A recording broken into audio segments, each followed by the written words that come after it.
In this video, we're going to show you how people destroy their engine before they even start.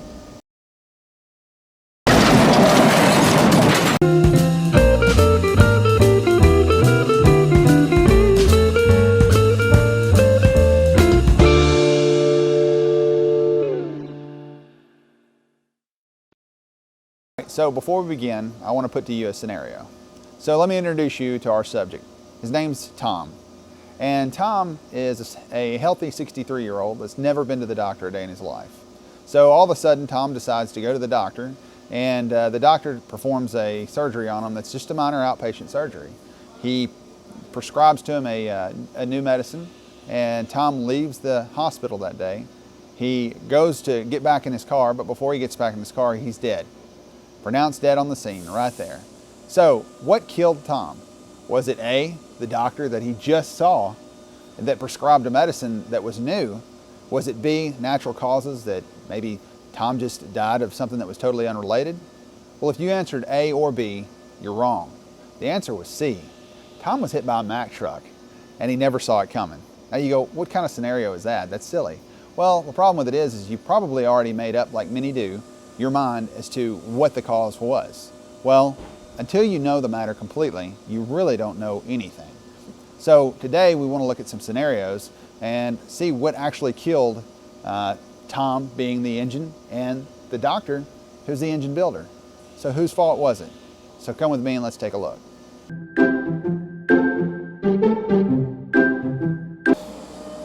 What I'm looking at are tons and tons and tons and tons and thousands of dollars and tons of problems, okay? So every single part almost in this whole bin that I'm looking at, I'm seeing failures that could have been prevented. And there's also failures that that could happen on a new engine, not just because this is a 200,000 mile engine. And I kind of just start picking through some random parts and just kind of go from there. So I dug through this just a minute ago, and we'll just start with kind of show and tell, we'll call this, okay? So this is a common failure. It's not exclusive to a 6.4. It happens on LMLs a lot. It happens on Cummins pistons, the 6.7s. What causes this piston to crack like this? And we've gone through this before, but anyways, to make it real brief, if you can watch another video of ours, just see this. But you'll see this area and this area here are actually wider. The slots are open. The gap is actually the gap's actually wider right there. The reason why is because that's the pressure area and the hottest point in the piston. So poor tuning can actually cause this. A lot of guys will go, well, wait a minute, it was a casting of the piston. Yes, that is true. And there's things that we do by delipping the piston, machining this out, and that helps a lot. What it basically does, though, I see more of these fail with certain tuners, and that's just the truth of the matter. And I know it's not a popular thing to say, but it's true, because I see it on LMLs as well as, like I said, the 6.7 Cummins and the 6.4s. So when you're starting to see a repeat failure and you're seeing it over a number of different platforms, but it's consistently with certain tuners, then the common denominator no longer is actually, you know, the platform you're working on. So good tuning, and again, the problem that I see more, and the thing that is the most aggravating to me, is that a lot of times, I would say 90% of mechanics, and keep in mind, guys, I mean, I was a mechanic before I got into this business, and we still have a drive-in facility. So we work with a lot of different mechanics. I work with a lot of different Ford dealers all over the nation, and I work with a lot of different shops. The vast majority of mechanics and shop owners out there know exactly what I'm talking about. Most do not even know when a vehicle is driving as it should, if it's running correctly or not.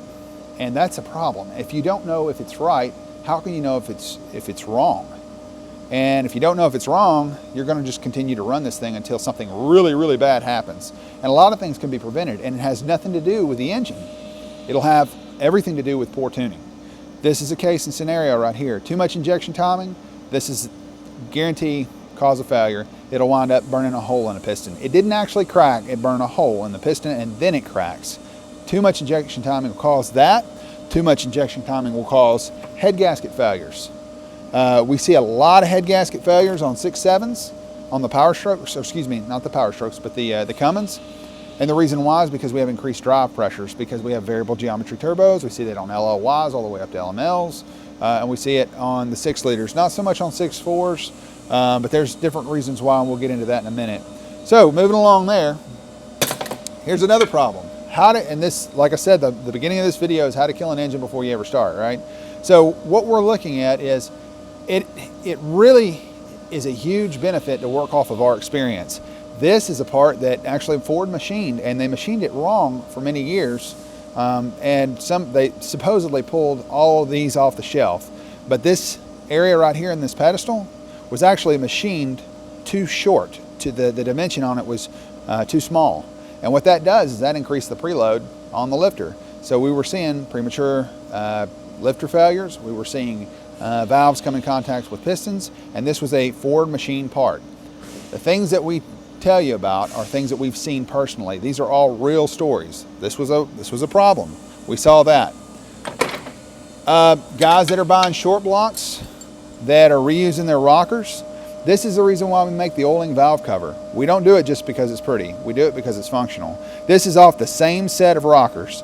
Now if you look closely, you can see one, and this is a poor example, because these are pretty worn pretty close. That one is worn down further than this one right here. But it's almost to the point, they should be quite a bit longer, but it's almost to the point that it is getting into and actually touching off. You can see that shiny area right there, right there. But anyways, you can see that, and it'll wind up wearing into the rocker where the rocker tips out. And when that happens, it'll actually cause the lifter to fail, because the lifter no longer has the correct amount of preload. So when the lifter fails, the lifter takes the camshaft out.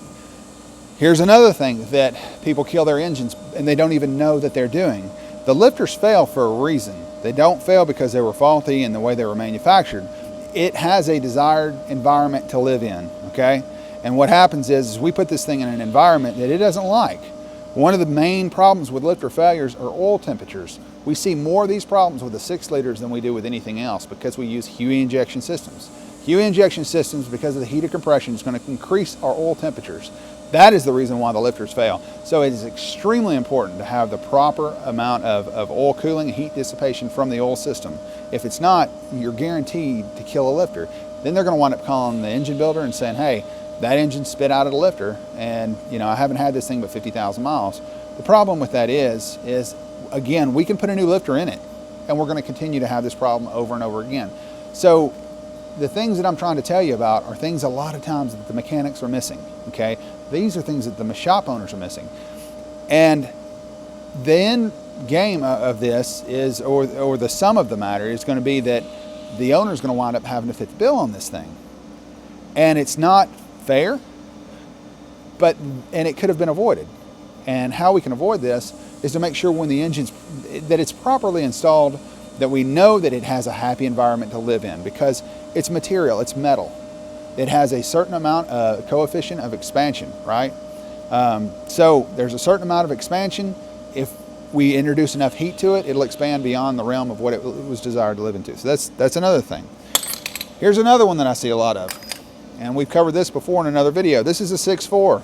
So we'll sell guys engines, and what they'll do is they'll decide that they needed a new transmission, and instead of going and getting the right transmission, they go to the local scrap yard or the parts yard. And when they go there, they have a guy that's got a 6-liter transmission, and he decides, well, my transmission failed, I need a trans and I need a converter. And the guy goes, well, I'll just sell you the trans and the converter all together, but this is for a 6-liter. All you've got to do is take off your flywheel and install the 6-liter flywheel. So the difference is this one has 8 holes for the 6.4, whereas the 6-liter has a 6-hole pattern.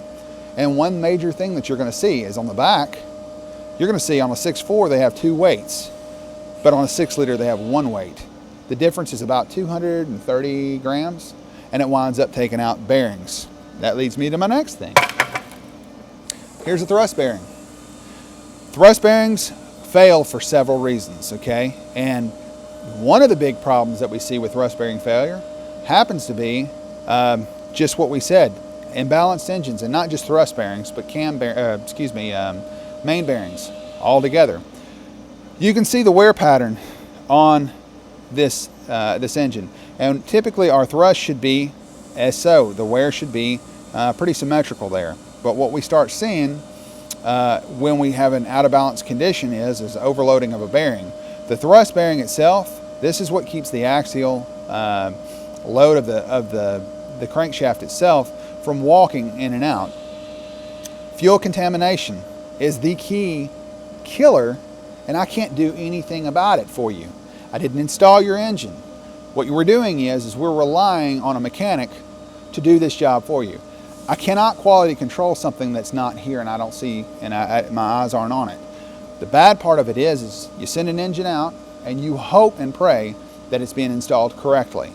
The problem with it is there's so many people out there that there is no certification to become a diesel shop. All you've got to do is go get a business license if that's all you want, and you can get those the next day. There's really nothing to that. So we'll see guys that will reuse the fuel lines trying to save a buck. We'll see, and sometimes it's no fault of their own. They might buy a brand new fuel pump, which we're fixing to get to on the, and these are problems for the 6.4. They'll buy a brand new fuel pump and they'll have a seal that's leaking, but they won't be diligent in checking the oil, and it wipes out a thrust bearing, it wipes out a main bearing. It can take out any bearing for that point in time because of the hydrodynamic wedge that is so important between the journal and the bearing. It is a microfilm in between the two to keep them from coming in contact.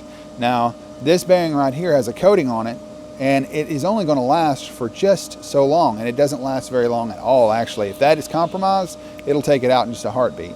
There's that. Here's another problem.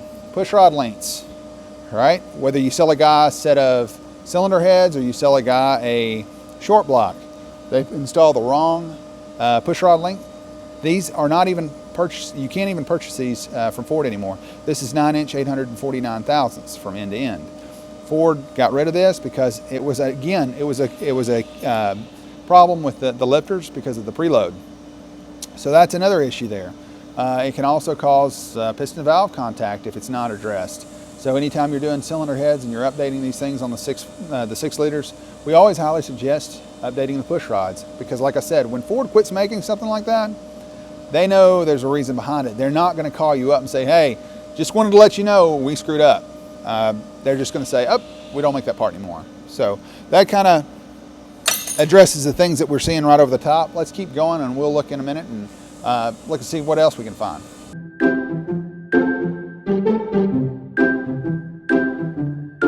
Okay. All right, so I just happened upon all our some of our old oil cooler housings.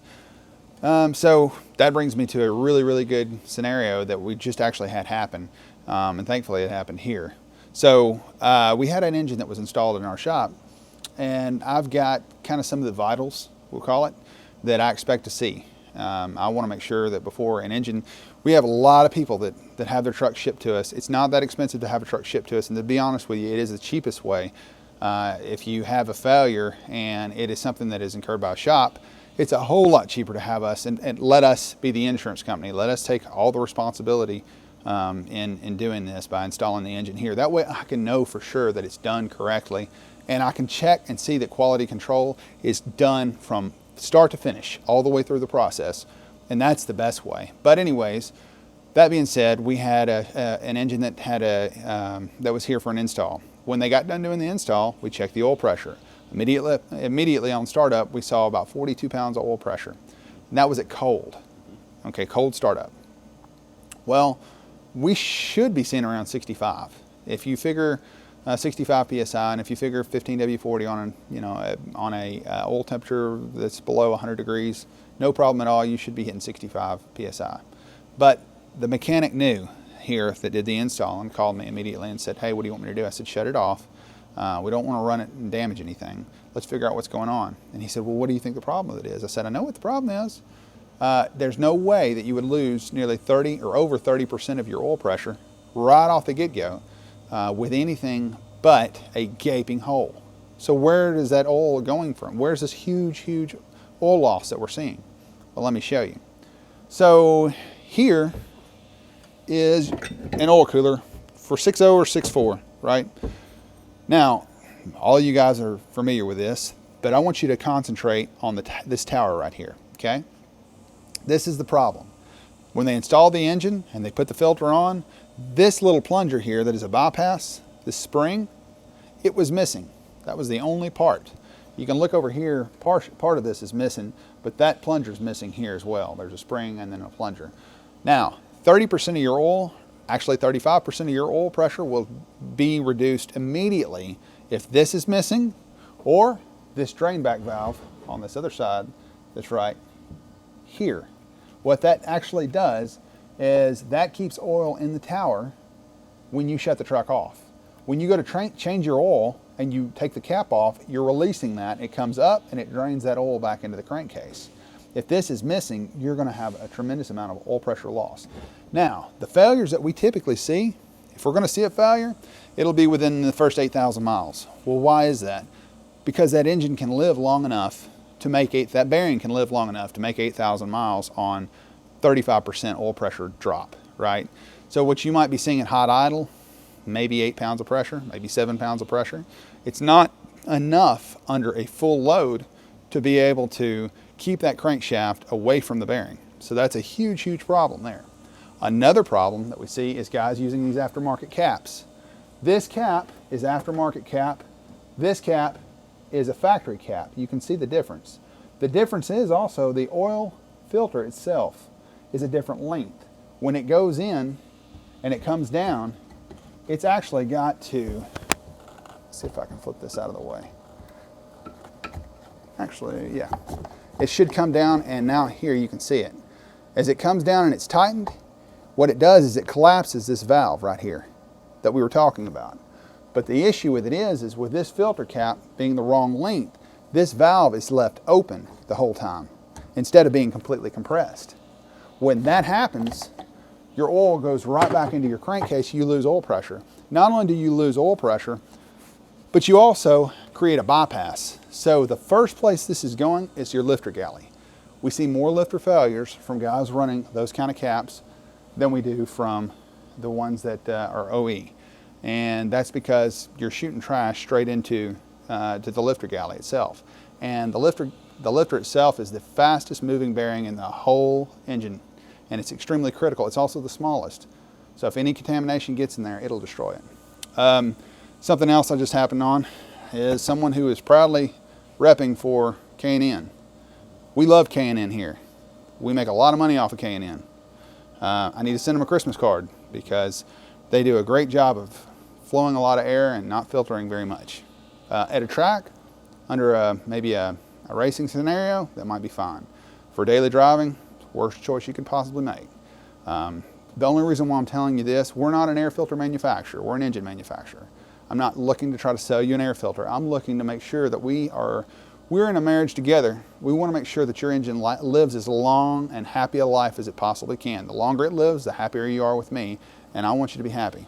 But I got to be able to tell you these things. So I'm not picking on anybody, but if I see there's a hazard, if I see there's a problem, I definitely want you to know about it. So stay away. Okay, so we've got a bunch of different exhaust manifolds here. And this is actually off of a 7.3, but it doesn't give it an exact scenario, the perfect scenario, but it'll serve its purpose. This tube typically is not fastened as it should be. A lot of guys are doing away with the factory setup. We all kind of know, I'm not going to tell you exactly what that is, you can use your imagination, but that tube is not fastened down. If it's not fastened, keep in mind that an engine pulsates on exhaust. So you have 8 different cylinders that are firing, and it's firing with a rotation of every 90 degrees. And when that happens, so with the engine firing every 90 degrees, you're going to have a pulsation that's going to occur in the exhaust system. It's not a constant, it's not like an air blower, right? It's not a constant like a turbine or an impeller that might produce a continuous flow. What happens is the exhaust is going to do this the whole time. You're going to see this vibration and oscillation occur. When that thing continues to occur like that, it will wind up breaking down here where the joint, or right here where the joint is fastened. What'll happen at that point is that the driver might notice extremely high exhaust back pressures, but he won't see exhaust back pressure. What he'll see is extremely high boost pressures, which in turn means that you have high drive pressures. Drive pressures are the equivalent of boost pressures. What boost pressures are to the intake, drive pressures are to the exhaust, okay? So we'll see really, really high drive pressures. Keep in mind what's going on in the engine though. The piston's coming up and it's trying to push all that exhaust gas out. Now that we are calling on more boost pressure, the vanes in the turbo are going to cone down, and when they cone down like that, what we'll wind up seeing is all that exhaust and that is trying to escape the cylinder is being trapped in the cylinder now. And when it can't get out, it just puts a tremendous amount of strain on a couple of things. One, it puts a tremendous amount of strain on the piston and the connecting rod and the crank pin. And two, it wants to start trying to float the exhaust valve and come in contact. If you're going to generally have piston to valve contact, it's generally going to be the exhaust valve because the piston's trying to chase it up. As it's going up the bore, the valve's closing as it's coming up. Exhaust back pressure sensors that are improperly cleaned or not cleaned at all or not verified, they fail a lot because you got to keep in mind, this thing's seeing excessively high temperatures, 1500 degrees, sometimes higher than that. And this sensor is subjected to tremendous amounts of heat. If it fails, the computer doesn't actually know how much boost pressure to produce, and it keeps calling on more and more and more boost. And that's how connecting rods get bent. That's how head gasket failures occur. That's how valves float and end up kissing the piston. There's a lot of bad things like that happen. And installation is extremely crucial that we verify exhaust back pressure versus barometric pressure versus MAP pressure or manifold absolute pressure. If you don't verify that, you're setting yourself up for failure.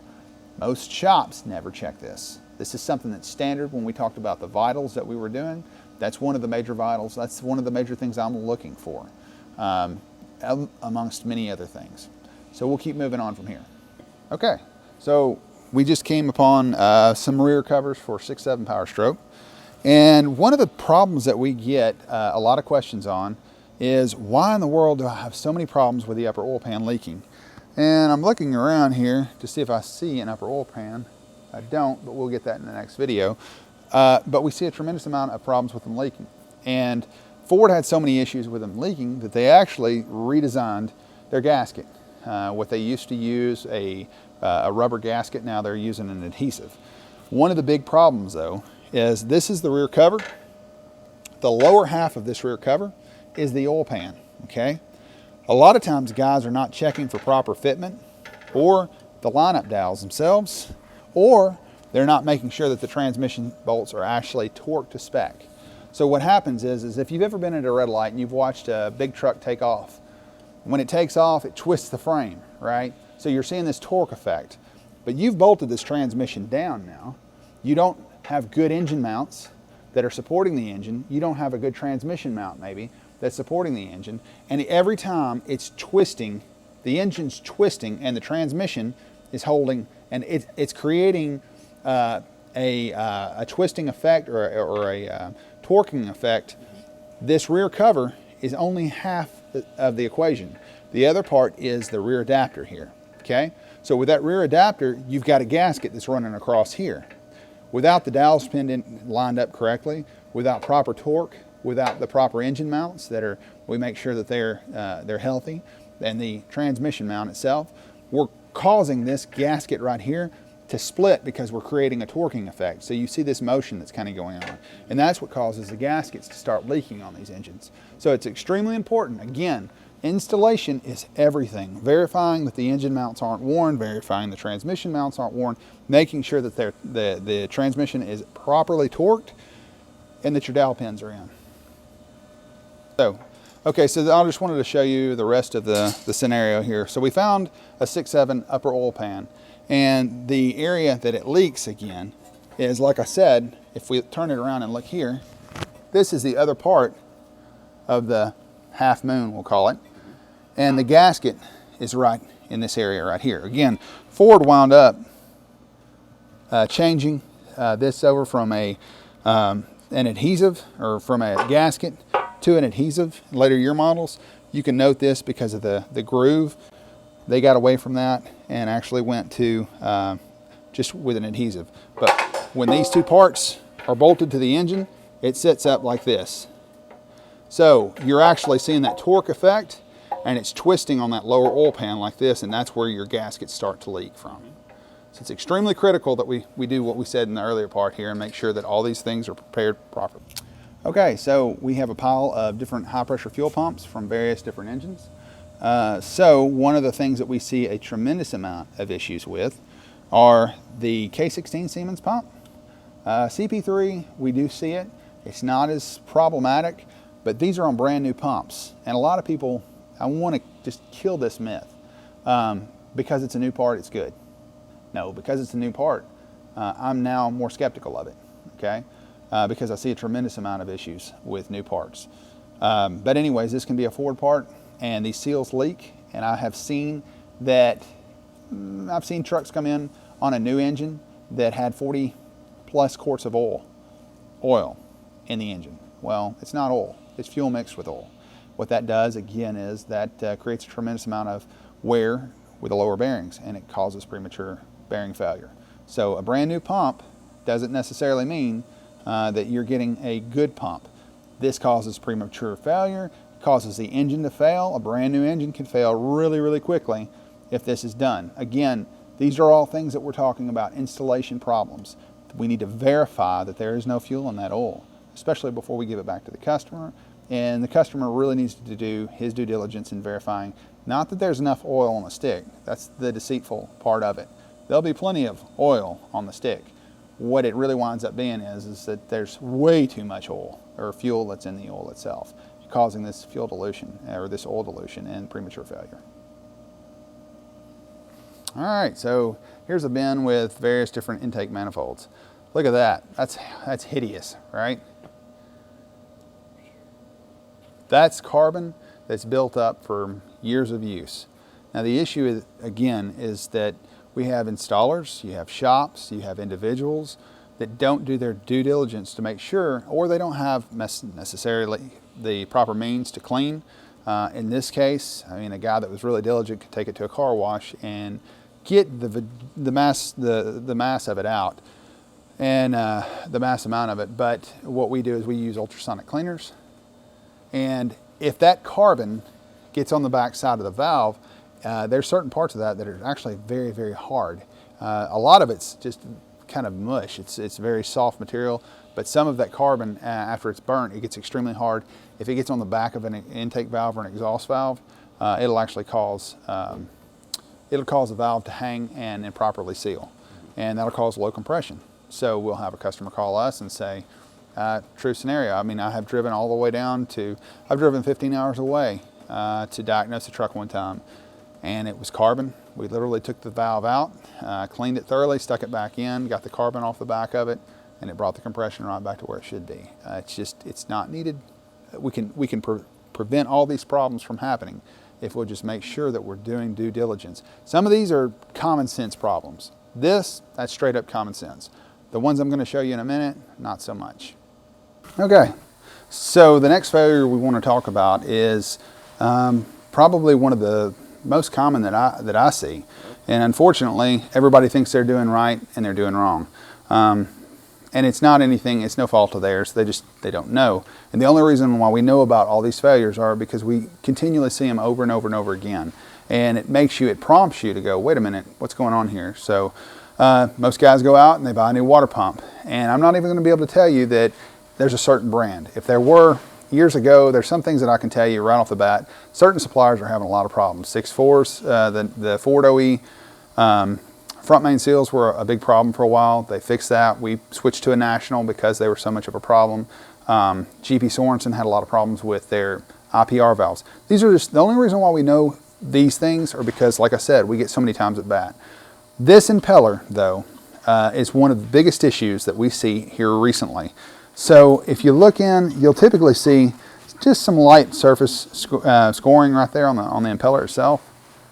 And that's pretty typical. That's not a big issue there at all. But what happens is a lot of times the impeller and the shaft, the relationship between the edge of this impeller and where this mating surface is on the front cover are not installed correctly. And the impeller either moves out because it's not pressed onto the shaft correctly, or they installed it incorrectly. And it's really, there's no way to possibly tell which came first, the chicken or the egg. We just know that it happens.